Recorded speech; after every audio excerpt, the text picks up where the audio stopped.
Buenas noches y bienvenidos a una nueva edición del programa De Cerca, programa de entrevistas de Alhaurín Televisión, como saben, cuyo único propósito es entretenerles. Y hoy no podía ser de otra manera. Hoy, 1 de mayo, teníamos que hablar con un representante de los trabajadores. Por eso está con nosotros Antonio Solano, que lleva más de 30 años defendiendo los derechos de los trabajadores en UGT. Antonio, muy buenas noches. Muy buenas noches. Encantado de saludarte. Muchas gracias por venir a Alhaurín. Nada, a vosotros. ¿Cómo ha celebrado un sindicalista el día 1 de mayo? Pues el día 1 de mayo pues se ha celebrado como casi normalmente se hace todos los años. Alguna que otra vez se ha hecho una pequeña concentración o se ha hecho una fiesta, celebración, pero casi tradicionalmente casi siempre ha sido una manifestación. Lo que se ha hecho normalmente con el eslogan sobre acontecimientos sociales o reivindicativos laborales que corresponden a cada una de las épocas. Y esta vez nos ha acompañado el día, ha habido muchísima asistencia, se notaba además que las personas que iban con niños pequeños, además un magnífico ambiente. Se ha terminado con los discursos y después cada uno para su casa y ya el día celebrado, y hemos recordado una vez más los acontecimientos que sucedieron en Chicago en 1896, en el cual ocurrieron unos lamentables sucesos y se acordó esta fecha como reivindicativa para todo el colectivo de trabajadores a nivel mundial. Porque el día 1 de mayo se celebra por aquello que ocurrió en Chicago en 1896, que no fue otra cosa que la lucha de los trabajadores reivindicando la jornada laboral de 8 horas, ¿no? Exactamente, había una reivindicación prácticamente desde mediados del siglo XIX que concluyó con el Congreso de la Confederación Americana del Trabajo, que en 1846 acordó en su Congreso que harían una huelga el día 1 de mayo del año 1896 si no lograban resolver la problemática de las 8 horas de trabajo, 8 horas para el descanso y 8 horas para el ocio.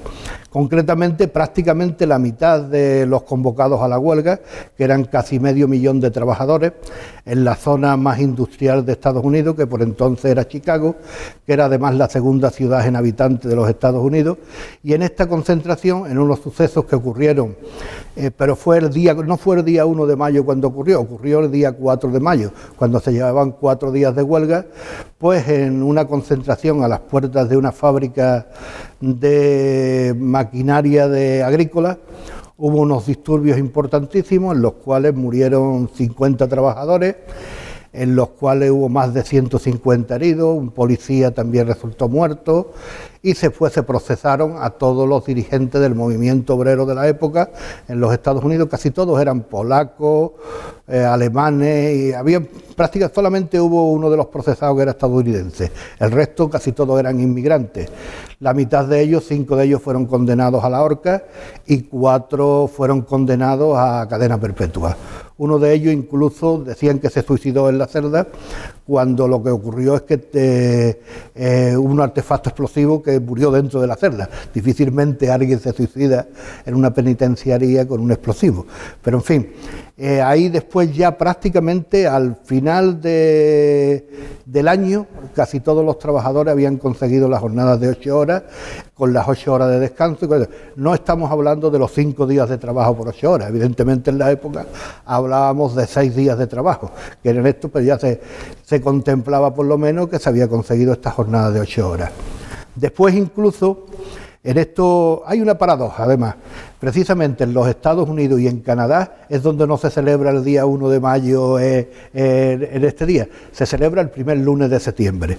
En el resto del mundo, en casi todos los países, es el 1 de mayo, y también hay algunos países por la parte de Australia, Nueva Zelanda, en que lo celebran en septiembre. Pero en el resto del mundo fue el 1 de mayo, y este acontecimiento ocurrió en 1898, donde la Segunda Internacional Socialista en París se acordó la celebración de la fiesta de los trabajadores el día 1 de mayo. Y aquí también hay que redundar, la Iglesia, con su tremenda habilidad en esto y de las cosas más inteligentes que siempre hace, fue el propio Papa Pío XII en la Plaza del Vaticano ante más de 300.000 fieles, donde anunció que el día 1 de mayo sería la fiesta de San José Obrero, alusiva también al mundo del trabajo, y desde entonces en todos los países se ha conservado esta fiesta, en cada país con tu determinada ideología, más que ideología, la idiosincrasia de cada sitio. En Portugal pues casi siempre es una comida campestre, en otros sitios es una fiesta mítica, una actuación musical, y en nosotros tradicionalmente en nuestro país casi siempre ha sido una manifestación reivindicativa. ¿Se sigue manteniendo ese carácter reivindicativo en la fiesta del 1 de mayo? Sí. ¿O se va perdiendo poco a poco? ¿Cuál es tu impresión, Antonio? Normalmente siempre, incluso en esto hay autonomía. Hay muchísima autonomía porque probablemente, normalmente desde hace bastante tiempo hay unidad de acción en España entre los dos sindicatos mayoritarios, Comisiones Obreraas y UGT, y la manifestación se hace en conjunto. Y normalmente el eslogan que se escoge es un eslogan conjunto. Pero existen determinadas circunstancias en que en determinadas autonomías o en determinadas provincias, frente a una reivindicación determinada de esa provincia, por acuerdo de las dos centrales sindicales, pueden poner el eslogan que consideren más oportuno para la reivindicación de los intereses que consideren dirigir o el mensaje que quieran dirigir a la clase política o a los trabajadores. Y se utiliza esta libertad. Normalmente es un día reivindicativo y es un día en que se suele acudir, y además cada vez sorprende muchísimo más cómo hay más gente joven en las manifestaciones y se acude con muchísima conciencia a ello, y la gente suele acudir, además es en una época que no estamos en el verano donde la gente quiere ir a playa, ni en días donde pueda haber una lluvia determinada o circunstancias meteorológicas que estropeen, y acompaña el día para un paseo. Algunas veces se ha hecho marchas en bicicleta, además abriendo algún tipo de charanga al frente de la manifestación, y se toma como un día festivo casi. Hombre, que asista gente joven tiene una explicación, y es que soportan una tasa de desempleo superior al 50%. Probablemente eso sea una de las mayores lacras que se tiene. Llevamos muchísimo tiempo que la integración del parte de los trabajadores jóvenes es dificilísima, y cada vez las circunstancias las estamos viéndole mucho más difícil. No hay creación de puestos de trabajo y estamos tanto en una situación en la cual el que se vayan integrando la gente joven, además gente que son de las más cualificadas que pueden haber ahora mismo, que el Estado y en fin, toda la economía del país se gasta en formarlo en las universidades, en los centros de formación, y cada vez hay más gente joven que emigra, que encuentran trabajo en otros países, y precisamente en su país no hay esa capacidad de que el mercado de trabajo los absorba, y de un tiempo a esta parte lo vemos bastante difícil, además que no tampoco se ve en perspectiva, a pesar de que se anuncie tantos brotes verdes y tal, pero que se lo pregunten de verdad a la gente que lo está sufriendo, que la verdad es que lo tienen difícil, será difícil que consigamos, y voluntad hay, y yo creo que a todos los niveles, pero es algo que es un reto muy difícil en estos momentos. ¿Cómo se vuelve atrás esa tendencia que tenemos ahora? Es decir, la gente joven, con un esfuerzo de las familias, va a la universidad, o no a la universidad, pero se forma cada vez mejor. Cada vez tenemos, y siempre se dice, tenemos unas generaciones nuevas cada vez mejor preparadas, van a la universidad, la sociedad se gasta un dinero en mantener esas universidades y dar enseñanza pública o privada, me da lo mismo, ¿no? Para luego terminar yéndose porque aquí no encuentran trabajo a otros países. Eso es como si cogemos el dinero y tiramos a una alcantarilla. Es que en la época... ¿Cómo se le da la vuelta a eso? Pues es difícil, y eso probablemente tendría que haber una gran política de inversión, tanto en obra pública como en iniciativas, en viveros de empresas, en ayuda a la creación de nuevas empresas, en fortalecer las economías. Nosotros hemos dependido muchísimo en nuestro país de las empresas de servicios, y la verdad es que probablemente seamos de los países que mejores empresas de servicios tengamos en estos momentos. Nuestra primera industria es el turismo, que es servicio. Sí, pero es servicio. Probablemente yo, he recorrido bastante, he tenido algunos en foros internacionales y nos tienen verdadera admiración en el sentido de la capacidad que tenemos para atender tanto la hostelería, la profesionalidad que se tiene. Pero cuando tú tienes un país que solamente depende de una empresa, de las empresas de servicios, te encuentras que la industria no tenemos una industria que esté totalmente asentada. Y la industria que teníamos, que era la construcción, que estamos de alguna forma supeditados a que vinieran gente a vivir en nuestro país y vivir a base de la gente que pudieran escoger nuestro país como residencia y tener una segunda vivienda, este mercado a partir de la crisis del año 2006-2007 empezó este mercado inmobiliario a venirse abajo, a no comprar gente vivienda, como consecuencia de ello. Toda la zona de servicio que teníamos en toda la industria auxiliar de la construcción se vino abajo. El Estado, además, al dejar de recibir ingresos, tanto ayuntamientos como comunidades, como el propio Estado, por los ingresos que generaba esto, empezó también a quitarle subvenciones, a paralizar la obra pública, que hasta ahora, hasta hace unos años, hemos aguantado con grandes obras públicas, como lo que ha sido la revolución del AVE, en la llegada a las ciudades, como la cantidad de pistas, autopistas, autovías que se han construido, pero ya prácticamente está paralizada casi toda la obra pública. Además, estamos notando últimamente como incluso el mantenimiento que se está haciendo de la obra pública es deficitario. Los comentarios que han habido de hace unos días, una semana de la Semana Santa, ha sido el comentario general que ha habido de cómo han encontrado los conductores la red de autovías y autopistas de ahora mismo de nuestro país, que está en un estado en el cual no se ha llevado el mantenimiento adecuado. Todo esto ha supuesto, desde que la inversión pública no se ha hecho, que la inversión privada se ha retirado, que empresas que estaban invirtiendo en nuestro país, la economía siempre es algo que se dice que es muy cobarde y suelen volver a los países de origen.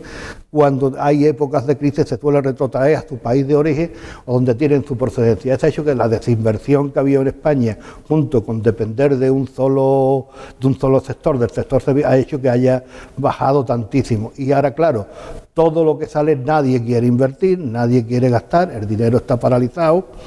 Ya parece ser que el año 2013 la banca ha empezado a dar algunos beneficios, hubo pérdidas en 2012, en 2013 ya ha pasado la banca a dar beneficios. Se dice que de alguna forma estamos evolucionando a que el año que viene podamos estar en mejor situación, ya que tal como van los índices en estos momentos podemos estar en recuperación, pero la recuperación prácticamente sería que ser del doble de lo previsto para empezar la creación de empleo. Salvo que tengamos algún tipo de... Y además, todavía podemos llorar con un ojo, porque debido a la conflictividad que existe en los países africanos, tanto en la zona de Egipto, Libia, Siria y Turquía y demás, es un síntoma de que hay muchísimo turismo que sigue viajando a nuestro país y sigue toda la oferta esta que se diría estos países está viniendo hacia España. Y esto nos ha favorecido, pues para índice solamente ver los datos que nos ofrecieron a lo largo después de Semana Santa, el índice de ocupación que sufrieron las diferentes regiones españolas. Y además, pues esto hay que gastar, que cuidado, tenemos que tener muchísimo cuidado. Esto tenemos que mirar muchísimo por las costas, porque haya depuradoras bien en las costas que sigan proporcionando una calidad del agua que podamos mantener. Imaginaros que es algo que hemos hablado muchas veces en foros, que nos reventaron un petrolero que todos los días están pasando ahí en el estrecho de Gibraltar. En esto nos revienta un petrolero ahí en el estrecho. Se forma la que se formó en Galicia y al final estamos aquí dándonos tortazos para comer 2 o 3 años. Menudo panorama acaba usted de pintar, Antonio. ¿Para qué? El último que apague la luz que nos vamos, ¿no? Sí, la verdad es que es esa. Estamos en una zona donde está el tráfico más importante de toda la mercancía mundial, no, que es el Mediterráneo. No digo por el petrolero, no, que Dios quiera que no pase. Sí. Por la situación económica que acaba de pintar y el poco empleo que se va a crear y tal. Sin embargo, otras fuentes están diciendo que a partir del segundo semestre de este año, del 2014, se va a notar ya una creación de empleo. Es posible que se cree algo de empleo. Nosotros, gracias a Dios, tenemos de alguna forma tenemos un muy buen termómetro en Málaga, donde podemos observar sobre todo la creación. Y eso es concretamente en el parque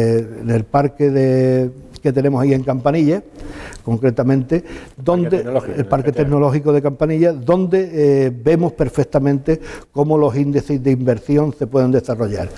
De momento se ha mantenido muchísimo, casi todas las iniciativas empresariales que han estado en el parque. En el parque hay muchas empresas de telemarketing, de Hughes, de los misiles, Alcatel, con toda la red de estos, y además recientemente, desde hace unos años, han montado la central principal, que es parecido a lo que es una empresa del BBV, que es Open Plus, que es parecido a lo que tiene el Banco Santander en Boadilla del Monte.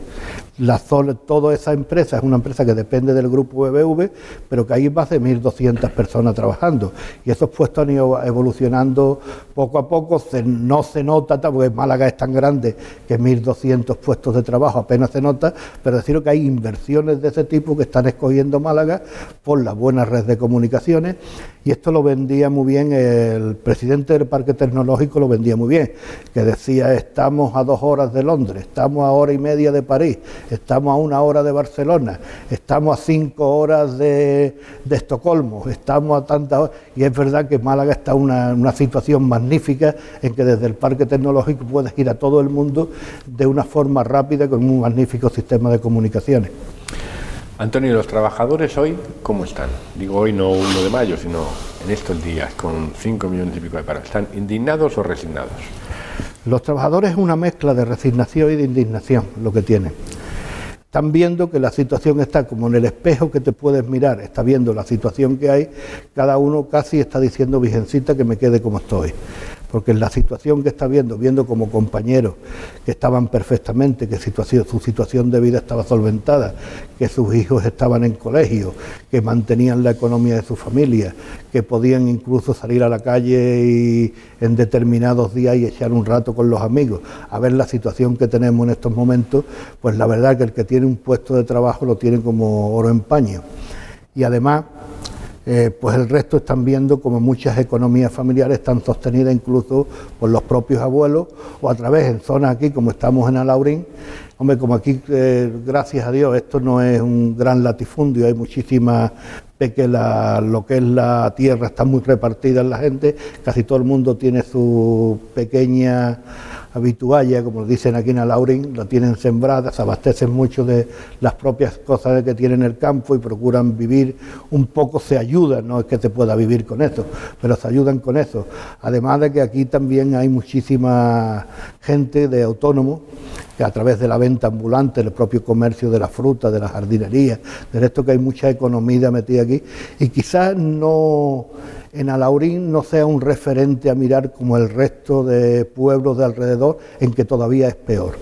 Y por eso, cuando se miran en esos espejos, la gente entiende, y es no es que esté totalmente resignada, pero aguantan un poco el tema, y los referentes que hay al exterior no son lo bueno, ni tampoco las iniciativas que muchas veces, bueno, ¿y cómo es que no se sale a la calle? ¿Cómo es que no revienta? Es que la verdad es que no hay otro tipo de posibilidades, aunque tampoco debe uno resignarse. Ahora que ha dicho usted lo de por qué la gente no sale a la calle aguantando el chaparrón que llevamos aguantando, ¿puede ser en parte por la economía sumergida? Puede haber parte de la economía sumergida. Que la cifran en un 25%, si no me equivoco. Es posible. Es posible que haya economía sumergida. No, es seguro que hay economía. Sí, evidentemente hay economía sumergida. Todos conocemos casos de economía sumergida. Sí, en esto de ir a pagar con IVA y sin IVA, el decir esto, gente que trabaja sin estar asegurada, gente que con media jornada realiza jornadas de jornada completa, y hay todo tipo de escaramuzas en este sentido. Cada vez se está persiguiendo más estas situaciones. No, precisamente incluso era un mundo de los profesionales del derecho, incluso en el Consejo Andaluz de Relaciones Laborales hicimos una propuesta en concreto para que es la única forma de que aparezca estos dineros y que sean facturados, que es que los despachos de abogados y demás, por lo menos en el tema laboral, se acordó que habían una deducción hasta de 450 euros en las deducciones fiscales en la declaración a las facturas de abogados y profesionales en temas de despido o en temas de reclamaciones de cantidad. Eso ha hecho que muchos despachos de abogados ya sea el propio cliente el que está diciendo dame una factura timbrada y le esté pidiendo la factura como en otros servicios. Yo creo que se debía de trabajar en esa iniciativa que sobre todo incentive el que las personas pidan las facturas con el IVA incluido. De ahí incluso, no sé si habréis razonado últimamente en Portugal esto que han hecho, de sortear unos Audi a todas las personas que piden, pues una iniciativa que ha surgido ahora prácticamente un mes y pico en Portugal, donde a través de la factura y del propio NICE participan en los sorteos de unos Audi. Y todos los meses, todas las semanas sortean un Audi a la presentación de la... Un coche, vamos. Un coche, un Audi. Sortean un Audi con la factura del IVA que hayan pedido. Con tu propio número de identificación fiscal sortean un Audi, es el incentivo que han cogido en Portugal. Y eso ha hecho verdaderamente, por lo menos que en el debate periodístico escuché yo en los días iniciales, era una revolución de allí en Portugal, de todo el mundo exigiendo en todos los comercios la factura con el IVA de lo que compraba. Antonio, ¿alguna vez hemos tenido una crisis tan dura y sobre todo tan larga? Dura puede que sí, pero yo tan larga no la recuerdo. No, yo no la he conocido tampoco. Yo he conocido, Porque aquí nos explicaron que la economía fluctúa y que cada 4 o 5 años esto sube y baja, pero ya hemos pasado esos 5 años. Ha habido grandísimas equivocaciones en la negociación colectiva, incluso en convenios que han estado pactados y han tenido que revisarse a la baja, porque incluso se pretendía que esto duraba 2 años, y a lo mejor firmabas un convenio que era 4 años y tenías una valoración con respecto al IPC o hacías una valoración de subir en determinados aspectos sin tener en cuenta el IPC. Decías el IPC más 2 puntos, el IPC más 1 punto, y esta serie de convenios, creyendo las propias patronales que en los primeros años de crisis ponía casi el IPC o a lo mejor ponía raspando incluso por debajo, y en los últimos años intentaba recuperar pues el índice de precios perdidos. Y nos hemos encontrado después que solo ha habido que renegociar convenios porque las propias patronatas que eran imposibles, y verdaderamente la situación de mercado, sobre todo en los sectores que a mí me incumbe, que son sectores de servicios donde hay muchísima contratación de empresas que contratan los servicios pues, de la limpieza, de la seguridad, de la jardinería y demás, que luego son precios que dependen de las facturas que le tienen que hacer a un tercero. Al no de publicidad hemos tenido que revisar muchísimos convenios a la baja. ¿Cómo se inicia una negociación? Ya sea por un ERE o ya sea por un convenio. Sindicalistas y empresarios, o representantes de unos y de otros, se sientan en una mesa, como estamos ahora nosotros. ¿Y cómo se empieza? Pues eso se empieza... Supongo que diciendo buenos días o buenas tardes. Pues buenos días, buenas tardes. Normalmente se llega a la mesa ya convocado, porque se ha convocado y ya se tiene conocimiento de la representación. La representación, las dos partes tienen que reconocerse primero que son representativos. Es decir, los sindicatos quienes tienen que reconocer a la patronal su capacidad de representación y de negociación, y la patronal a la vez tiene que reconocerle a los sindicatos su capacidad también. Esto se consigue mediante la certificación de las elecciones sindicales, del CENAE que tienen cada sector que depende. Cada uno tenemos un CENAE. Ese CENAE significa la actividad a que te dedicas, y mediante ese CENAE existe una certificación de la representación sindical. A la vez existe una representación de la patronal, también por los CENAE, de las empresas que son y a los trabajadores que agrupa, y cada uno te reconoce su capacidad de representación. Empieza la negociación. Cuando no es una negociación de convenio, normalmente los trabajadores entregan su plataforma, hablan y entregan su plataforma y la explican, y normalmente la patronal nunca entrega. No entrega nada, se reserva a estudiarla y a contestarte, y luego te pueden presentar una contraoferta o no, y después vas avanzando o vas en la negociación más o menos. Cuando es un ERE es algo completamente distinto. Un ERE es que una empresa puede ser un ERE total o un ERE parcial. Vamos a hablar un poco de los EREs parciales, que son los que más normalmente se utilizan. Cuando hay un ERE parcial, la empresa te dice que puede sostener la empresa y puede mantener, pero que tiene que desprenderse de un grupo de trabajadores. De un grupo de trabajadores para que se poder seguir estando en el mercado, porque el mercado ha sufrido una caída. Y entonces lo que te planteas directamente, vas a la mesa de negociación con una citación. La citación se te tiene que entregar con 15 días de antelación. Y después hay 15, a partir de la primera reunión, hay 15 días para la negociación. En esos 15 días te tienes que llegar a un acuerdo, y si no llegas a un acuerdo y ves que puedes acercarte al parámetro de llegar a un acuerdo, puedes acudir a la autoridad laboral, ya sea provincial, regional o nacional, dependiendo de la envergadura del ERE, pidiendo una prórroga, puesto que puedes llegar a un acuerdo y es preferible seguir en negociación antes. Pero tiene que tener 3 parámetros fundamentales para un ERE. Lo primero, tú tienes que recibir la documentación, y antes de contestar tienes que ver si la documentación es correcta para llevar a cabo un ERE y contiene todos los requisitos legales que tiene que tener, toda la memoria económica de la empresa, el plan de viabilidad, y tiene que ver que es correcto la propuesta. Una vez que ves correcto, pues ya tienes el primer paso dado. Y el segundo paso es tremendamente fácil. El segundo paso es intentar que el número de trabajadores que te proponen que tiene que desprenderse la empresa, pues tienes que amortiguar en lo posible. Si te han dicho que tienen que despedir a 200, pues tienes que intentar que sean 100, que sean 90 y que no sean esos 200. Sí, pero por sistema común, si te dicen que echar a 100, tú dices que no. No, yo lo que hago... Como mucho 20, ¿no? No, lo que te hago es que tengo que sacar mi argumentación de que ya he hablado con todas las delegaciones que tiene esta empresa, que he visto el personal que hay y que no tienen que ser 200, que en tal sitio que me propone 8, hay un índice de natalidad en la empresa, hay gente de baja, hay un posible nuevo cliente, hay esto, y que verdaderamente se están haciendo horas extras. O sea, tú tienes que argumentar de alguna forma todas las circunstancias. Si es de una empresa en concreta es fácil. Cuando estás hablando de una empresa que tiene delegaciones en todas las provincias, tienes que estar llamando a toda la representación sindical tuya en cada provincia para que te informe de cómo están. Normalmente ya desde que te mandan la primera carta tú ya empiezas a indagar cómo estáis en la provincia. ¿Hay exceso de plantilla? ¿Está sobrando gente?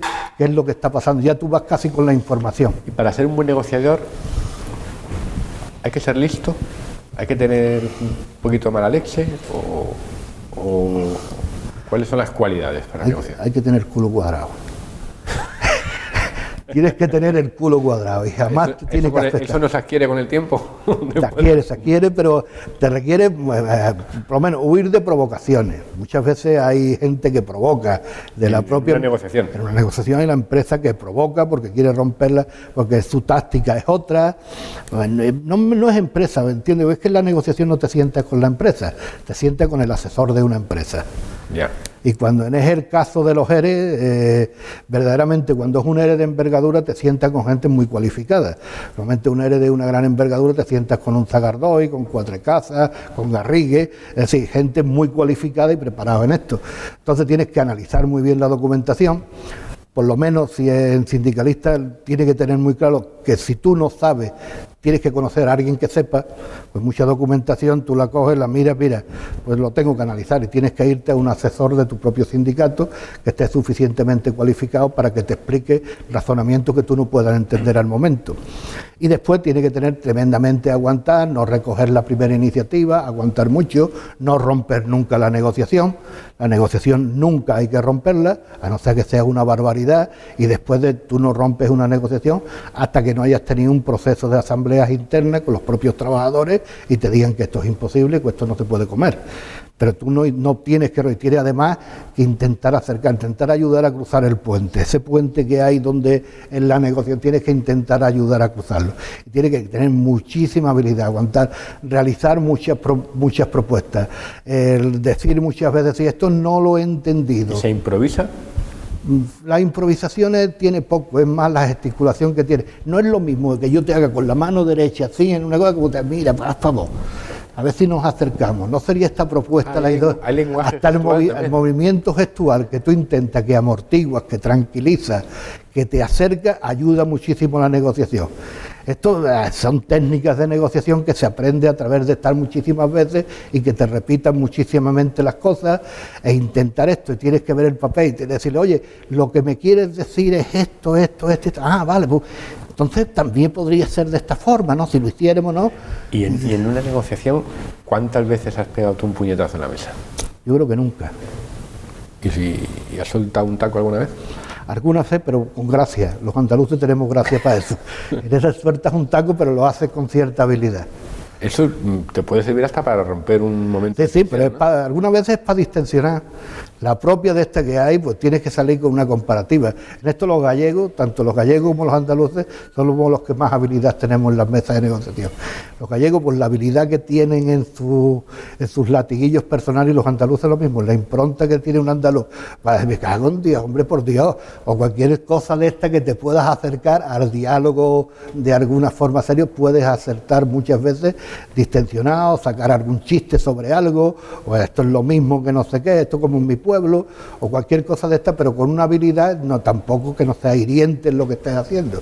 Y suele distensionar muchísimo, con lo cual puedes avanzar. También se avanza bastante parando, si a veces tienes que parar, vamos a tener un receso, vamos a tomarnos un café, vamos a dar una vuelta, oye, que tienes razón, que eres tú.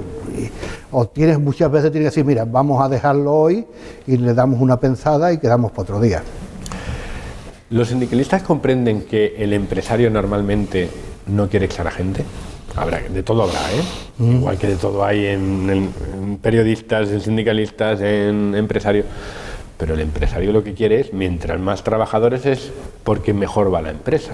Sí, sí. Normalmente es así. Mientras más trabajado tienes, porque le va muy bien la empresa. También hay momentos en que lo que quiere es, de alguna forma, pues hasta realizar el patrimonio. Hay muchísimas empresas que han ido perfectamente y en determinadas situaciones lo que ha hecho el empresario es que bienes que tenía la empresa los ha puesto a su propio nombre y ha ido descapitalizando, porque lo que ha hecho es vender todas las cosas y luego se queda en una situación que dice, aquí estoy, soy la empresa tal que tengo tantos trabajadores, pero ya todo el capital que tenía lo ha hecho patrimonio del propio y se lo ha quitado. Lo mismo algunas veces ocurre cuando se ha quitado todo el patrimonio y ve que se está metiendo en una situación de insolvencia, lo que intenta también es zafarse para no indemnizar a los trabajadores. Luego esto al final lo pagamos todo. Esto va a los fondos del Fogasa, que al final el Fogasa es el que tiene que pagar, es decir, de la caja común de todos los trabajadores que estamos poniendo. Cada vez que pagamos la seguridad social y cada vez que pagamos nuestros impuestos, estamos pagando al Fogasa para que alguien se cargue una empresa y encima no indemnice a los trabajadores y les deje la deuda pendiente. Te puedes encontrar los dos casos. Antonio, tú eres ahora secretario general de la Federación de Servicios de UGT Andalucía. ¿Sí? ¿Eso qué comprende? ¿Qué sectores comprende? Pues eso comprende muchísimos sectores. Eso comprende todo el sector financiero, lo que han sido las cajas de ahorro, los bancos. Ahí habéis tenido tarea, ¿eh? Sí, muchísimas, y además es un proceso que cada vez continúa evolucionando más. Y prácticamente todo va a terminar en banco, las cajas de ahorro que quedan van a terminar desapareciendo, incluso ya también se está en proceso para las cooperativas de crédito, lo que comúnmente conocemos como las cajas rurales, pues también poco tiempo creo que van a evolucionar todos a bancos. En esto le pasa, pero vamos, el sector financiero es bastante importante. También en el sector financiero están los corredores de cambio y bolsa, las propias financieras, de esto están ahí, las empresas, las oficinas, seguros, despachos, compañías, todo lo que son las corredurías de seguros, las propias compañías de seguros, las empresas de limpieza, las empresas de seguridad, los músicos, los toreros, las pompas fúnebres, los periodistas. Los periodistas estamos ahí. Periodistas también. Yo mantengo la cosa de que los periodistas somos los más desprotegidos. Mira que nos dedicamos a contar los problemas de los demás. Pero los periodistas en los últimos años nos están dando bien. La verdad es que los periodistas, normalmente los periodistas, hasta ahora, ya tocaremos cristal, porque es lo que tenemos aquí, hasta ahora han estado bien, lo que han sido las empresas públicas han estado bastante bien. Últimamente con Telemadrid y con el Canal Nou, pues la verdad es que la cosa está peor.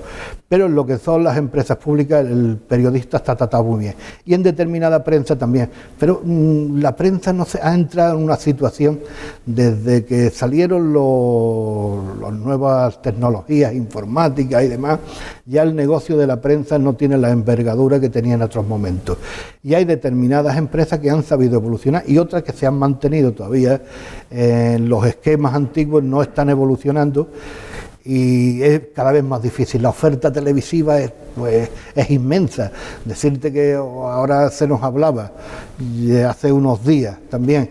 Oí que Canal Sur era la primera, y que Canal Sur es la primera en esto con un 18% de audiencia, y en lo que respecta a televisiones, y ver tú que con un 18% de audiencia eres la primera ya en algo, imagínate la globalización que se tiene, ya la publicidad que se pagaba antes pues no se paga, incluso estamos en un sistema de publicidad que es mediante una serie que te pueda salir el modelo de un coche para sacar la publicidad por no hacerla directa, una publicidad indirecta. Los ingresos no están tan claros. Y después, pues, estamos en un tipo de... Además, yo entiendo bastante a los profesionales de los medios. Hay muchísima gente que no son periodistas llevando programas con un absoluto desconocimiento de cómo, y lo que lleva es un espectáculo, más que de esto, es un espectáculo mediático sin apenas valor ninguno. Uno de los sectores que tiene más intrusismo. De lo que tiene, y donde el profesional verdaderamente está en determinados informativos, y toda la oferta mediática que se hace de ocio, pues normalmente está dirigida por humoristas, por actores, por gente que tiene imagen, por los triunfitos, los de estos, de gente de este tipo.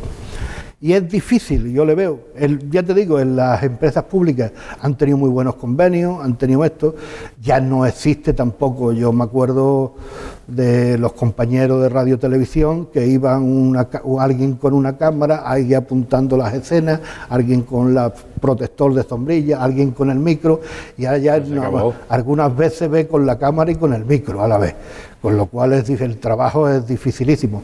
Además, se convirtió también la televisión de alguna forma en esto, una determinada época, que le dio a todo el mundo por hacer periodismo, y después a todo el mundo, a todas las emisoras por hacer práctica con la gente que tenía, los que venían de cámara para hacer práctica, y era una fórmula de, más que la propia televisión, era un centro de formación lo que se tenía, y era completamente lo que se llama una rueda de trabajadores, que hacías un curso, colocabas a algunos trabajadores, echabas a los que tenías en el de esto, y nunca la gente se hacía profesional, y excepto alguno que ha tenido suerte, que ha llegado o que se ha introducido con alguna dirección de cine, con alguna productora que ha conseguido asentarse, es que lo hemos visto, y nuestra zona es un ejemplo de ello, con lo de Coín, con la ciudad del cine de Coín, después con las grabaciones que ha habido, que en esta zona hay excelentes profesionales en todo lo que es de cámaras, como técnicos de sonido, como demás, pero que están evolucionando continuamente. Aquí hay unos pocos.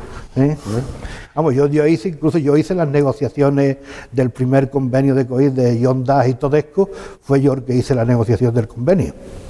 Oye, Antonio, supongo que los sindicatos son conscientes de ello, evidentemente, pero ¿por qué tienen tan mala imagen ahora los sindicatos? Pues yo creo que es culpa nuestra. Es culpa nuestra, y a ver cómo te lo explico. Nosotros normalmente Yo no voy a entrar en que si la jueza Laya, que si el tema de los ERE, que si facturas falsas, que si desvío de fondos de formación, todo eso sale en la prensa, cada 2 por 3. Igual que salen políticos, igual que salen otros temas. Sí.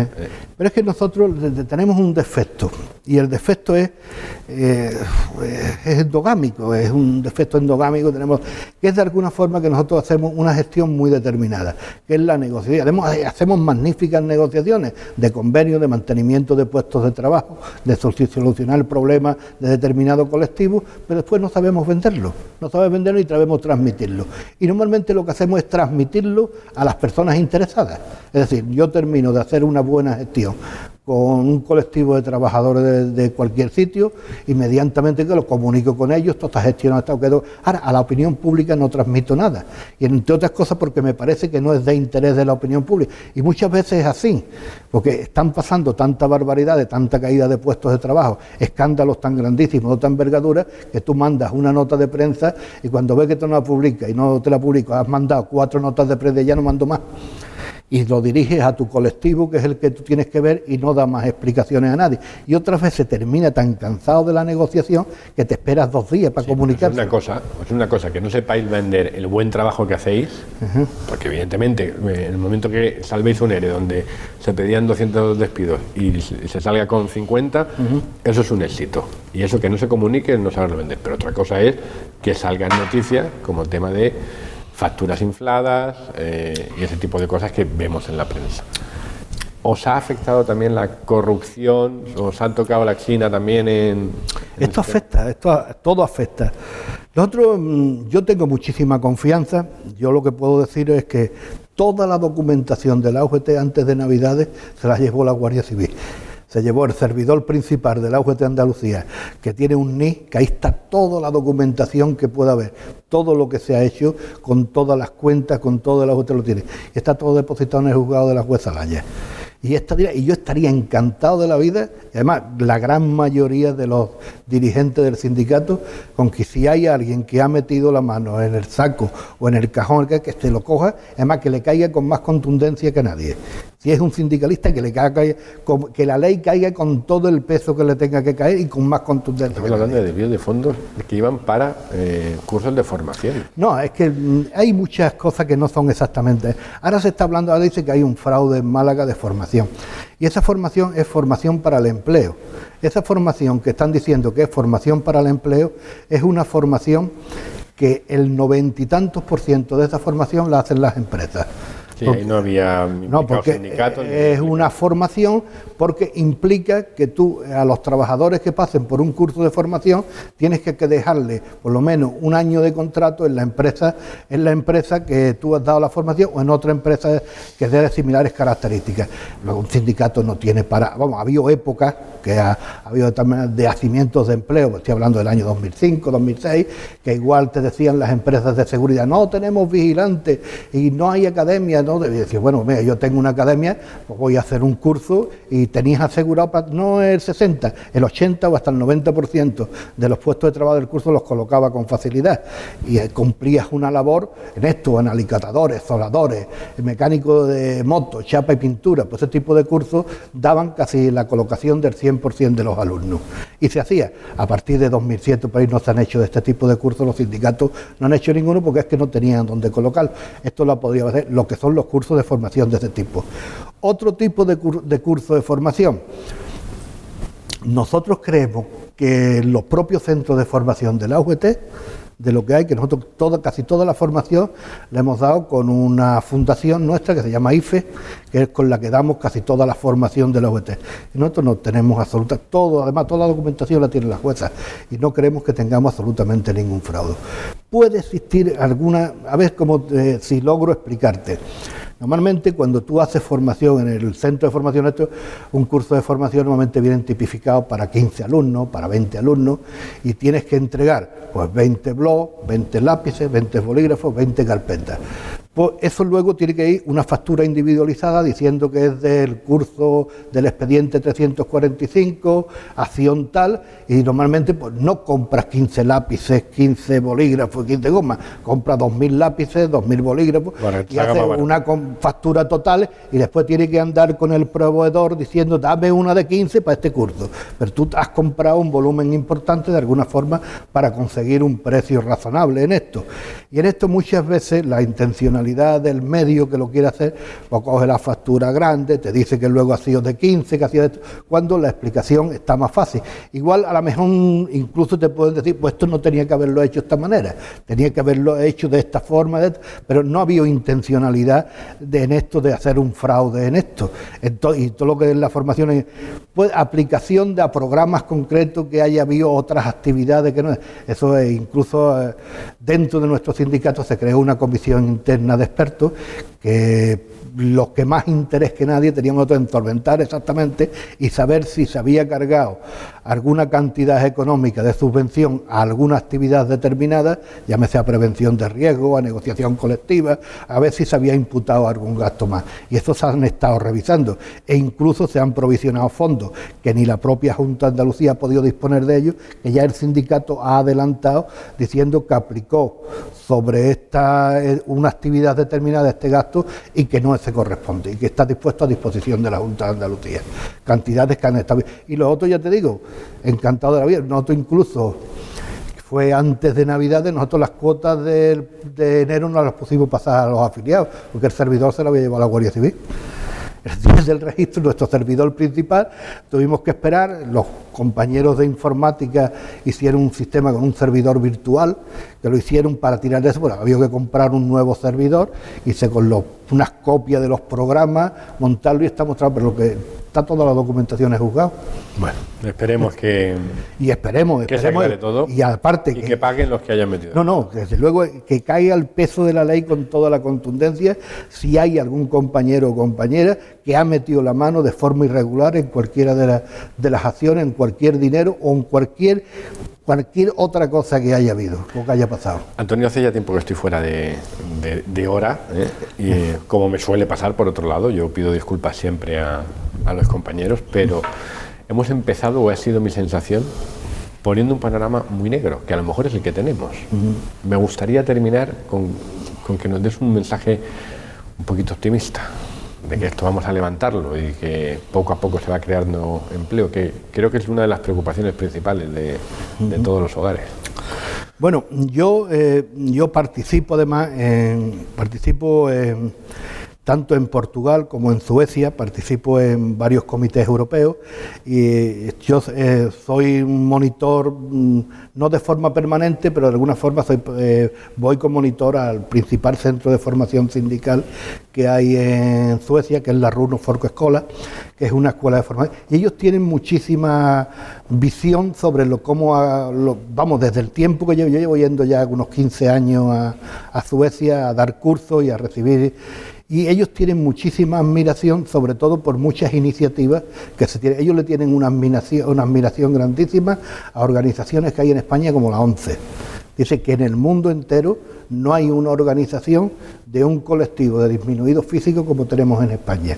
Y la admiración que le tiene, la admiración de la calidad del servicio de hostelería que se da en España, no hay parangón con ningún sitio. De la calidad de servicio que da. La impronta en el diseño que tienen los productos españoles es muy difícil que se tenga. Y la agricultura cada vez está ganando más mercado. Yo me acuerdo que visité un almacén de una cadena de supermercados, la primera cadena de supermercados suecos que estuve viendo, y era un almacén de frío, que solamente se recibían frutas, carnes y quesos. Y el 95% de la fruta que entraba en Suecia era fruta proveniente de España, de todos los mercados, de todo lo que es producto de hortalizas, de todo lo que era producto de la huerta y todo esto. Y yo creo que en la capacidad de exportación, en centrar los medios, en poner esto que estamos hablando de poner el gran corredor que se quiere poner de unión con el puerto de Algeciras, con Madrid, para la exportación, para preparar verdaderamente, porque la exportación ya tenemos que cambiar el chip, tiene que ir por medios fluviales, tiene el transporte habitual del camionero que sale de Almería y se mete en Alemania, eso hay que agilizarlo mucho más. Puede existir ese medio concreto, pero que hay que buscar otros medios de exportación. La ganadería también es algo importantísimo. Los vinos en España que se están haciendo es un mercado mundial que está abriendo. Nos dicen que tenemos que unificar más los criterios. Nosotros tenemos una cantidad de marcas de vino y no estamos centrados en un producto que sea más concreto y que pueda verse mucho mejor. Porque esa cantidad que se tiene razón con la denominación de origen, pero que hay que unificar más el producto para que se pueda vender mejor en almacenes adelantados o de alguna forma que se pueda hacer que podamos vender ese producto. Lo que es el porcino, el vacuno español y demás, la carne también. Somos verdaderamente un país que tenemos unas materias primas verdaderamente admirables. Lo que pasa es que nos hemos convertido en esto de por ahí es normal y cualquier país extranjero nos dice que ellos ven una materia prima o dos materias o tres materias, la transforman y quedan un producto que vender. Aquí, sin embargo, pues no tenemos eso, lo que vendemos es el servicio y eso nos unimos las materias primas. Y las que tenemos son muy primarias, porque de la tecnología perdimos en un momento determinado, perdimos muchísimo avance tecnológico y ahora, desgraciadamente, con la situación que hay, pues tampoco se está invirtiendo invertido en los centros de I+D, donde se desarrollen los productos. No y demás. empiece por ahí que nos volvemos al lado negativo. De verdad. Que me estaba yo quedando más tranquilo, hombre, Sí. con No, la no. cantidad de cosas buenas que tenemos. No, pues ya te digo, yo tengo muchísima confianza en la iniciativa de los españoles, en la capacidad y en que veamos nuestros productos, sobre todo de consumo, en que lo veamos de una gran industria alrededor alimentaria, y que seamos capaces de ganar Europa como estamos ganando el mercado chino, el jamón español cada vez se exporta más a todos los países. En fin, yo veo buenas perspectivas por ese sitio, en las nuevas iniciativas. Ahí nos quedamos. Antonio Solano, ha sido un placer. Pues nada, muchísimas gracias a vosotros. Estás en tu casa y estás invitado. Espero que hayas estado a gusto. No, estoy a gustísimo con vosotros. Muchas gracias, Antonio. Encantado. Yo les espero a todos ustedes en una próxima edición de Cerca. Muchas gracias por estar ahí escuchándonos. Gracias.